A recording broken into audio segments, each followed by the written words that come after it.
Hello everybody and welcome to this tutorial. So I'm going to show you how to make a shader, and as you see on the screen here you see this planet, and it's kind of actually from a game that I made. So it starts like this, and then you open up the first level and then the next level and then the next one like this.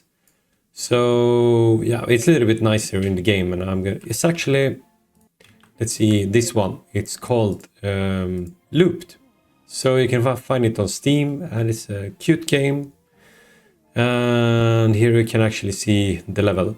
Well, actually the menu. It's a puzzle game, click and so forth. Very small one, but a cute and nice one.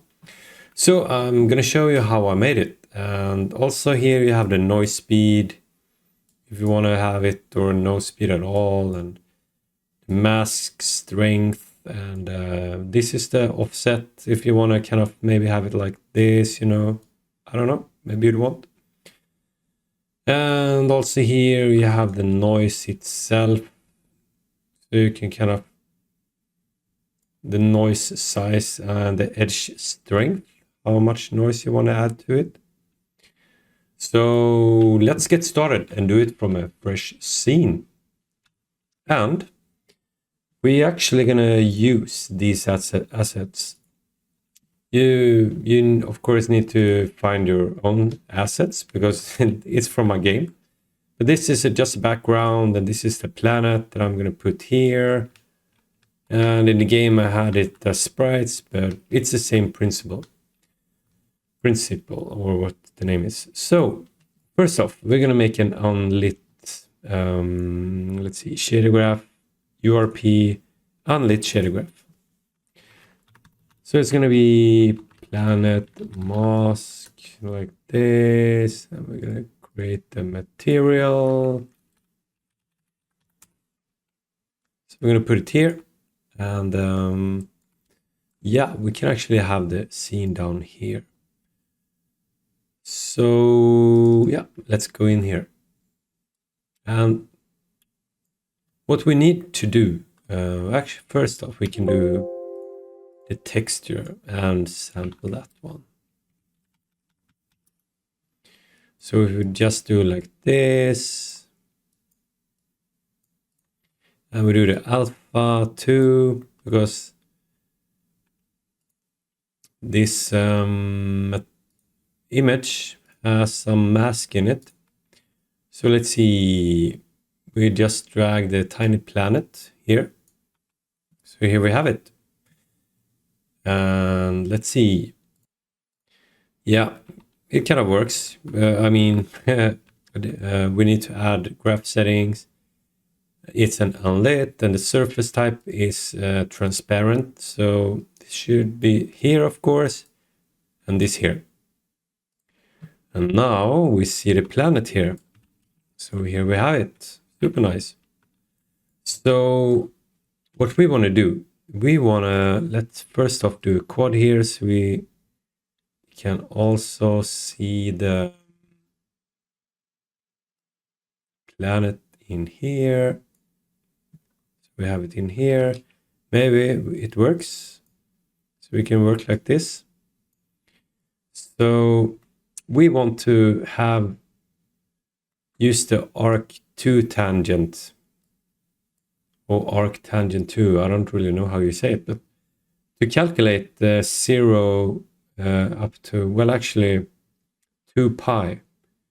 And the way we do this, we just start with a tiling and offset.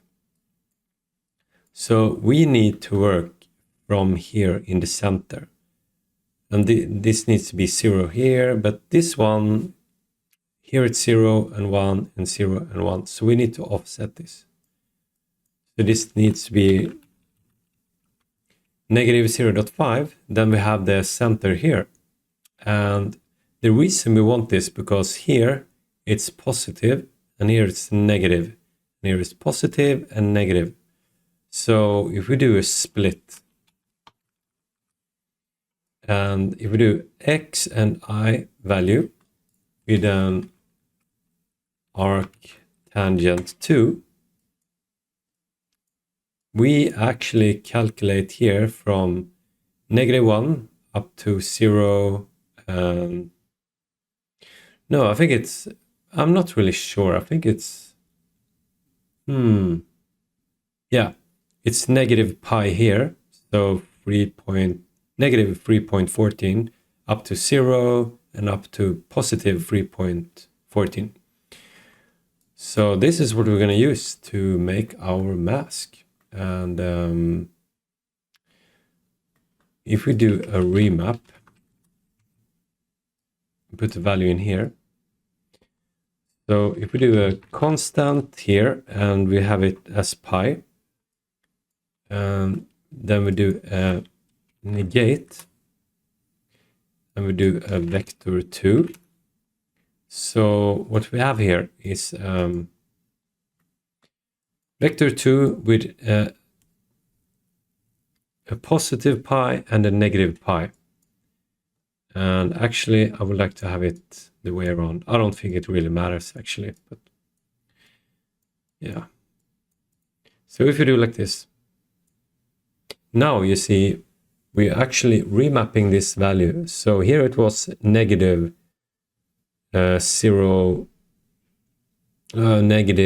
pi up to positive pi. But now we remapped it from 0 to 1. So here it's 0 up to 1. And this is super nice because now we can actually use this as a mask.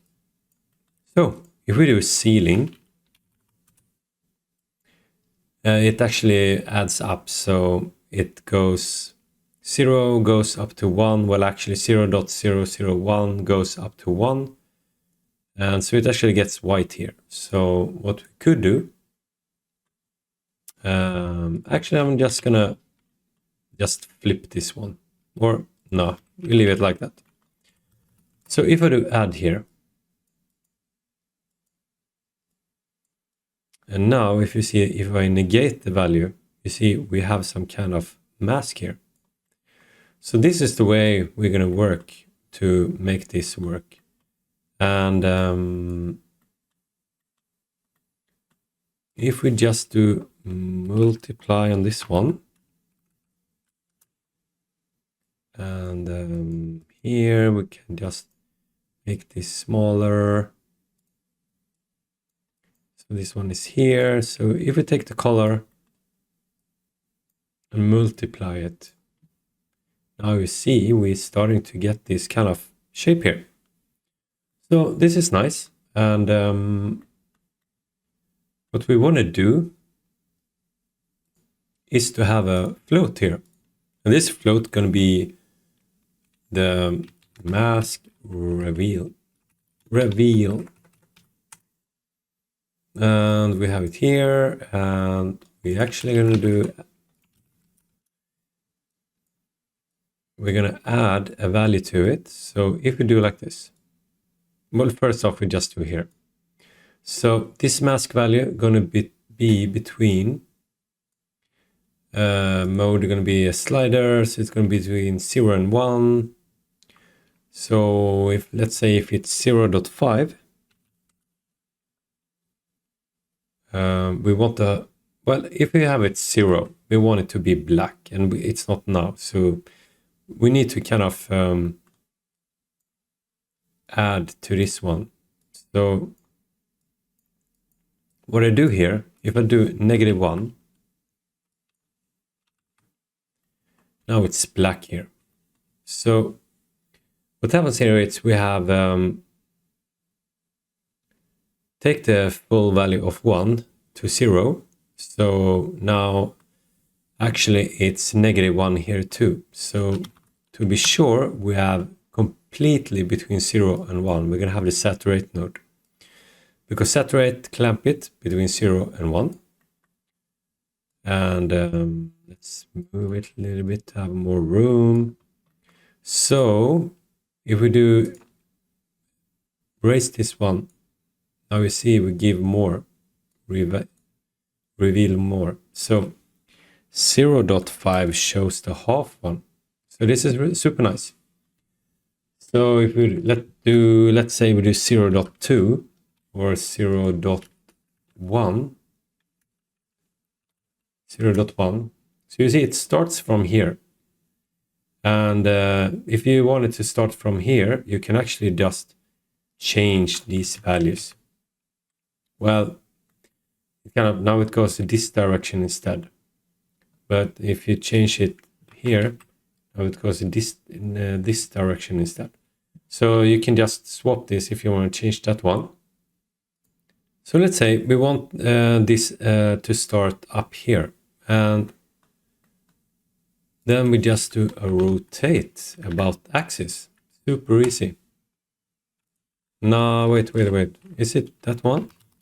Rotate this one.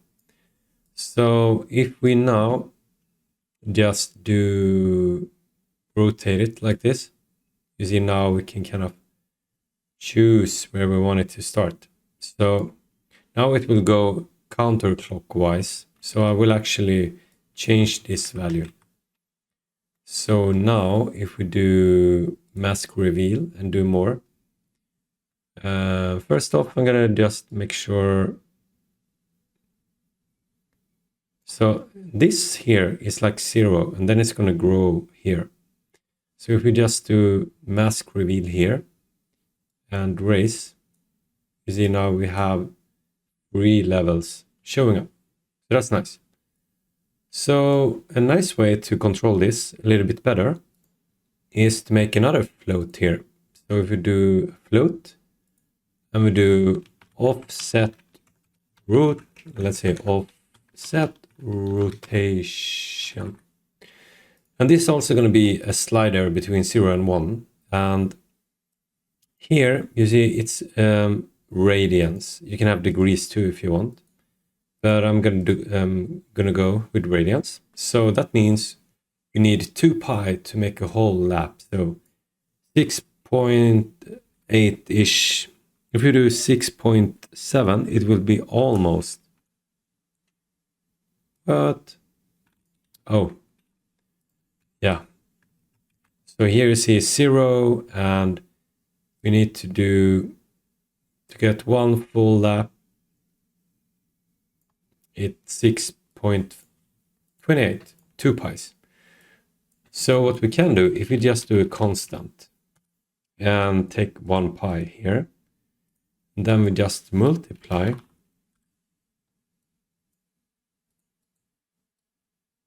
this pi by 2.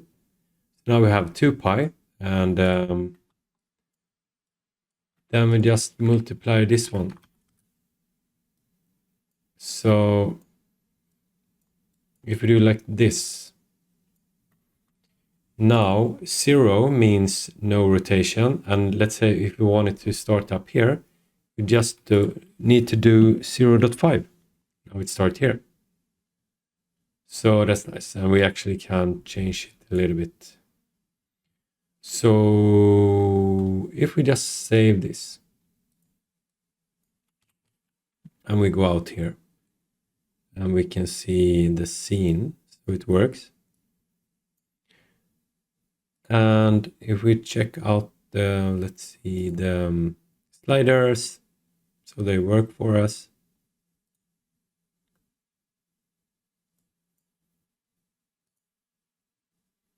Here we have the mask.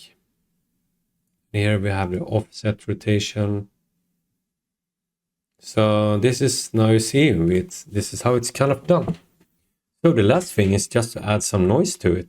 And that's pretty easy actually. So now we have this setup finished.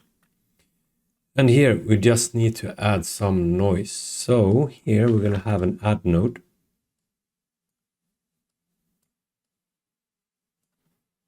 And we're just going to have,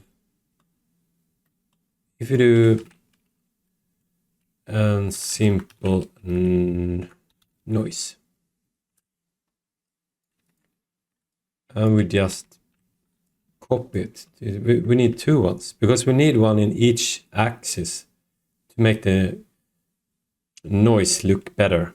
And so we can do it like this. We do noise scale, and this is going to be here, so we can control the noise scale.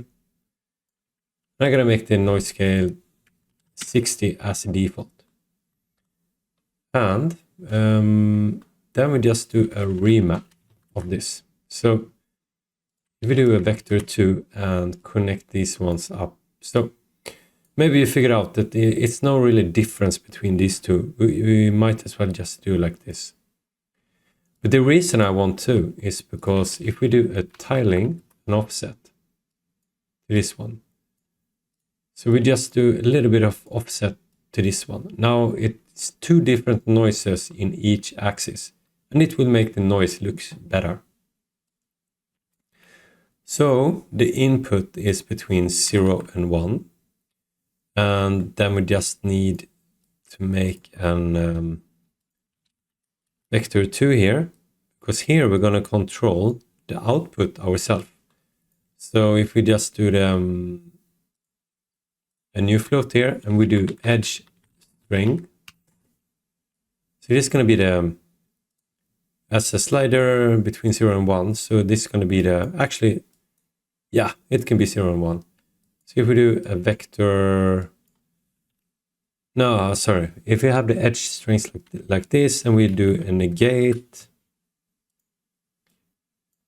so we have the negated value to x, so it's, so in this case, if the edge strength is negative 0.1, so now the noise is between negative 0.1 and positive 0.1. Now we just add this here. And now you see we have this really nice noise here. And the last thing I want to have is to do some kind of movement on it. Because if we just save now and play with the sliders,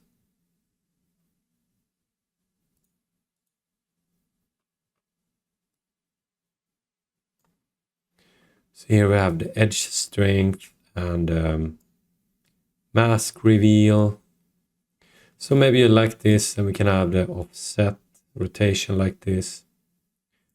And the noise scale, how strong you want it to be. So the last thing we just need to do is to have, we're going to have yet another tiling and offset here. And